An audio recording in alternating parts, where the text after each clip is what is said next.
2024 লোকসভার ডায়মন্ড হারবার কেন্দ্র থেকে লড়ছেন তৃণমূলের সর্বভারতীয় সাধারণ সম্পাদক অভিষেক বন্দ্যোপাধ্যায়। শুক্রবার অক্ষয় তৃতীয় শুভ লগ্নে নির্বাচনে মনোনয়নপত্র জমা দিলেন তিনি। কালীঘাটে নিজের বাড়ি থেকে মিছিল করে আলিপুর ট্রেজারি বিল্ডিং এ মনোনয়ন দাখিল করলেন তৃণমূলের সেনাপতি। মিছিলে অভিষেক বন্দ্যোপাধ্যায়কে সঙ্গ দিয়েছিলেন ডায়মন্ড হারবার কেন্দ্রের অন্তর্গত বিধানসভার তৃণমূল বিধায়করা। মনোনয়ন দাখিল করেই বঙ্গ বিজেপির শিরোনামে থাকা সন্দেশখালীর ভাইরাল ভিডিও নিয়ে বিজেপিকে তীব্র আক্রমণ শানান অভিষেক বন্দ্যোপাধ্যায়। পুলওয়ামার জঙ্গি হামলা বিজেপির চক্রান্ত শুধুমাত্র শুনেছিলাম, বাংলার সন্দেশখালীর নিজের চোখে দেখলাম। বিস্ফোরক তৃণমূলের সর্বভারতীয় সাধারণ সম্পাদক অভিষেক বন্দ্যোপাধ্যায়। অভিযোগের তীর ছুড়ে দিয়েছেন জাতীয় মহিলা কমিশনের বিরুদ্ধেও। নির্বাচনের ফায়দা লুটতে বাংলাকে কলঙ্কিত করছে বিজেপি, দাবি অভিষেক বন্দ্যোপাধ্যায়। মানে একটা রাজনৈতিক দল এতটা নিচু, এতটা নিকৃষ্ট মানের হতে পারে। আমরা গোদরা দাঙ্গার কথা শুনেছিলাম, আমরা পুলওয়ামায় কিভাবে নিজেদের স্বার্থ চরিতার্থ করতে বিজেপি পুলওয়ামা করিয়েছিল আমরা শুনেছিলাম।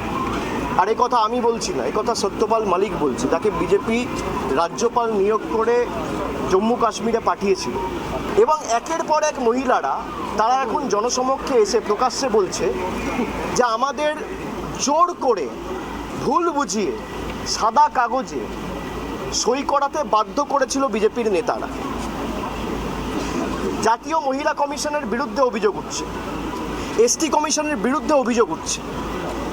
আজকে সারা বাংলাকে যেভাবে ছোট করেছেন আপনারা দেশের সামনে, পূর্ব পরিকল্পিত ষড়যন্ত্র এবং চক্রান্ত করে 2000 টাকার বিনিময়ে বাংলার 10 কোটি মানুষের মর্যাদা সম্মান আপনারা দিল্লির বুকে বিক্রি করেছেন। এর থেকে লজ্জাজনক কি হতে পারে? আর যারা অভিযোগ করেছিল তারা বলছে, অভিযোগকারিনীরা প্রকাশ্যে এসে বলছে যে আমাদের সাদা কাগজে, আমি প্রধানমন্ত্রীকে বলেছিলাম শ্বেতপত্র প্রকাশ করুন।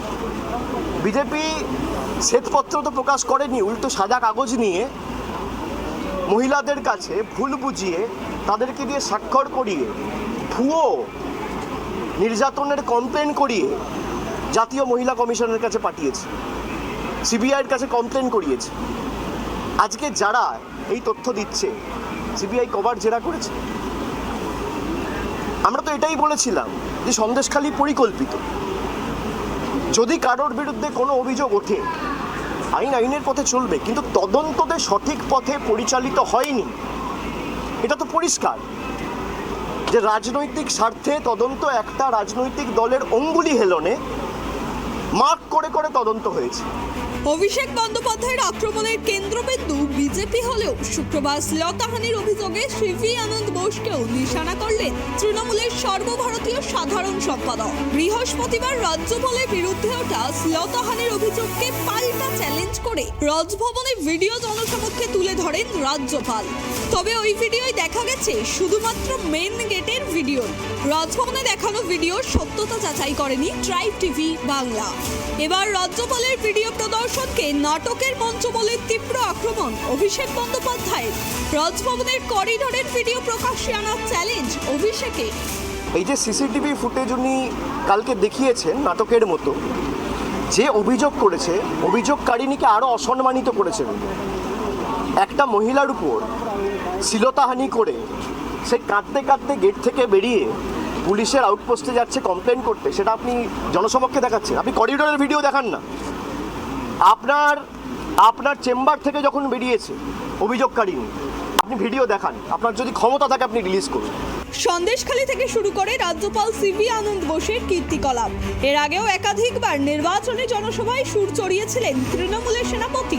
শুক্রবারও মনোনয়ন জমা দিয়ে ফের আরও একবার সন্দেশখালী ও রাজ্যপাল ইস্যুতে পদ্ম শিবিরকে এক হাত নিলেন অভিষেক বন্দ্যোপাধ্যায়। ক্যামেরায় দেবরাজ দত্তের সঙ্গে অভ্রদীপ দাসের report, tribe TV Bangla, Kolkata.